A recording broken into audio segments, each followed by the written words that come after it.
ในมินิเนาะพี่น้องเราจะเห็นหลายคนจะมาเดินทางเขาว่ามาสกายคัพของพวกเขาพี่น้องจะเป็นนักท่องเที่ยวทั้งประเทศไทยทั้งประเทศลาวเนาะจะรถจอดเต็มแบบนี้เลยแอดไปได้ผู้คนหลายเนาะว่าจะเป็นปีใหม่พี่น้อง2026ว่าเขาจะเดินทางเข้ามาเนาะจะว่าเป็นมือพักและวันหยุด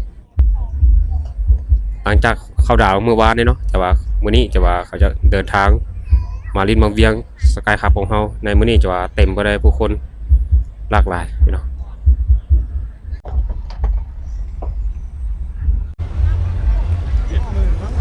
จะเห็นบอลลูนเนาะจะว่าเขาขึ้นในมื้อนี้หลากหลายหน่วยพี่น้อง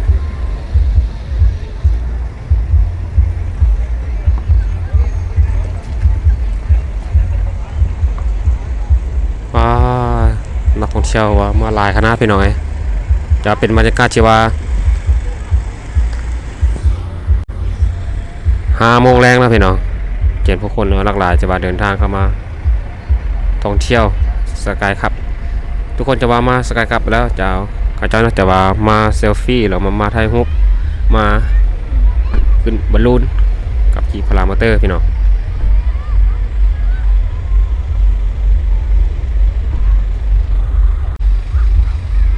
ด้านนี้จะเป็นด้านหน้าเนาะจะเห็นผู้คนหลากหลายจะว่าอยู่แคมป์จะว่าเป็นเซนสมบรรยากาศที่ว่า